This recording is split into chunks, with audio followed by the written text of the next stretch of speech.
You might think Napoleon Bonaparte was the greatest general who ever lived. Well, I'm here to tell you that he was not. Not when he went toe-to-toe against the great Alexander Suvorov. Check out the series in the description below. Now back to Napoleon. They called him a genius of war, but what no one expected was how savage Napoleon could be outside the battlefield. From humiliating rivals in front of thousands, to delivering cold-blooded comebacks that echoed through Europe. His thug-life moments weren't accidents, they were weapons. But here's the shocking truth. The Emperor's sharp tongue could cut deeper than his sword. Our next story involves one of Napoleon's greatest enemies, the Austrian Emperor Francis II. During the famous peace negotiations at the Congress of Vienna, Napoleon confidently strode into the hall, ready to flex his muscles. There he noticed the lavishly dressed Francis II, with his imperial crown on full display, a clear sign of the emperor's wealth and power. Napoleon, never one to shy away from confrontation, couldn't resist a jab. He leaned over and loudly declared, "So you are the man they call the Emperor of Austria." His tone dripped with sarcasm. Then, in a move that stunned everyone, Napoleon ripped off his own crown, tossed it to the side and said, "Where is your emperor?" It was a brutal public humiliation, a slap in the face that took away Francis II's dignity. As onlookers watched in suspense, the Austrian emperor recoiled in shock, unable to respond to such audacious disrespect. That day, Napoleon not only asserted his dominance, he planted a seed of resentment that would echo throughout Europe. But let's go back to one of Napoleon's earlier clashes, specifically to his showdown with Cardinal Fesch, his uncle and the Archbishop of France. Their relationship was complex, a mix of loyalty and conflicting interests. Napoleon, the ambitious general, was climbing the ranks in a world dominated by the church. Meanwhile, his uncle, the cardinal, represented the very institution Napoleon often challenged. This clash of worlds came to a head during a heated argument. Tensions flared as the two Bonapartes locked horns.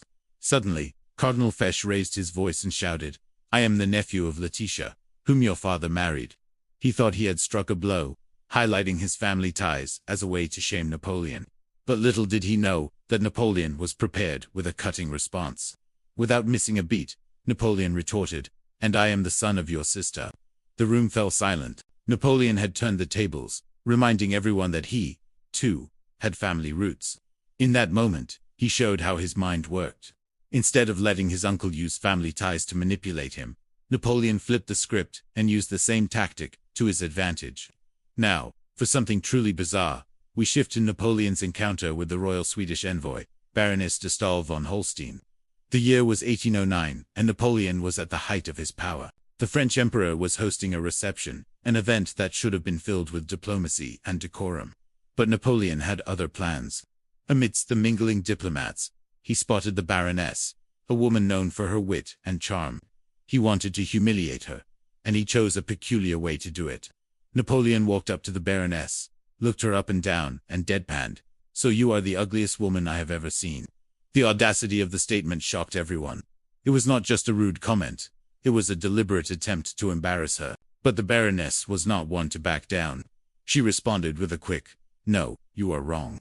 There is a woman even uglier than me, and she is your wife." Talk about a comeback. The room erupted in laughter, leaving Napoleon speechless. In that moment, the mighty emperor learned that even the powerful could be taken down a peg. Here's another clash of wits between Napoleon and one of his fellow military strategists, General Davout. The year was 1796, and Napoleon was in Italy, amassing victories that would make him famous. But back in Paris, General Davout wasn't impressed. He believed Napoleon was reckless and doubted his abilities. As Napoleon rose in rank, Davout remained skeptical. Finally, in 1804, Napoleon got the chance to prove himself against Davout. In a tense boardroom, both generals laid out their strategies. Napoleon argued for a bold, aggressive approach, while Davout stuck to cautious tactics. But it was Napoleon who convinced the leadership. A few weeks later, news arrived that turned the tide of opinion. Napoleon had won a decisive victory. Back in the boardroom, as officers celebrated, someone asked Davout, "What do you think?" The general replied, "He was right, not I." It was a grudging admission, a testament to Napoleon's strategic brilliance. Next, we dive into the showdown between Napoleon and his own counselors. During the chaotic year of 1795, France was a powder keg of political turmoil. Napoleon, then a young general, found himself amidst the chaos. One day, his counselors gathered around him, eager to shape his thinking. The topic: should Napoleon support or oppose the government of the revolutionary leader Paul Barras? But what they didn't realize was that Napoleon had already made up his mind. With a cunning smile, he played along, nodding and agreeing. However, when it was time for action, Napoleon surprised everyone. He threw his full weight behind Barras, even risking his own position. Weeks later, Barras was overthrown. Many expected Napoleon to suffer the consequences, but instead, he was promoted. The very counselors who had advised against him were left puzzled.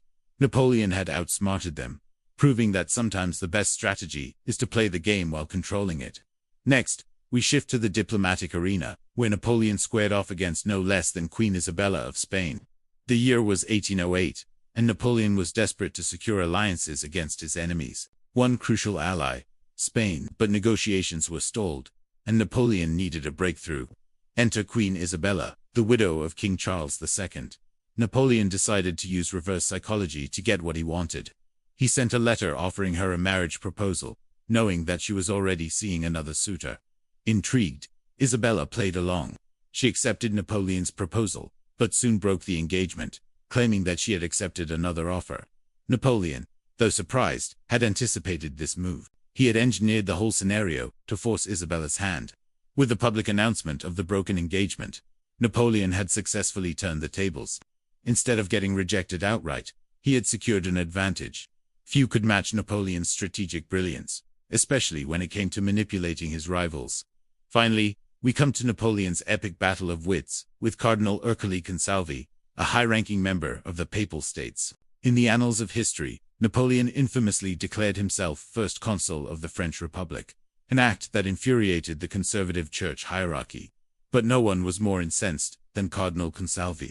In a heated exchange, Consalvi confronted Napoleon, outraged by his audacious claim. But what the cardinal didn't realize was that he was walking into a trap. Napoleon had anticipated such opposition and had a plan in place. As Consalvi launched into a tirade, Napoleon listened patiently, allowing the cardinal to exhaust himself. Then, when Consalvi paused for breath, Napoleon dropped a bombshell. "Do you know why I have come?" he asked, his voice calm amid the cardinal's anger. "Because the Pope has sent you to measure my stature." The room fell silent. Napoleon had turned the tables, using Consalvi's own words against him. Cornered, the cardinal could only stammer in response. Napoleon's rise and fall continued to captivate us. If you've enjoyed these tales of his unmatched savage wit, I have a treat for you. Click here to learn how he outmaneuvered his enemies on the battlefield. Remember, history is more than dates and battles. It's a theater of human brilliance, audacity, and yes, sometimes sheer thug life. Thanks for watching.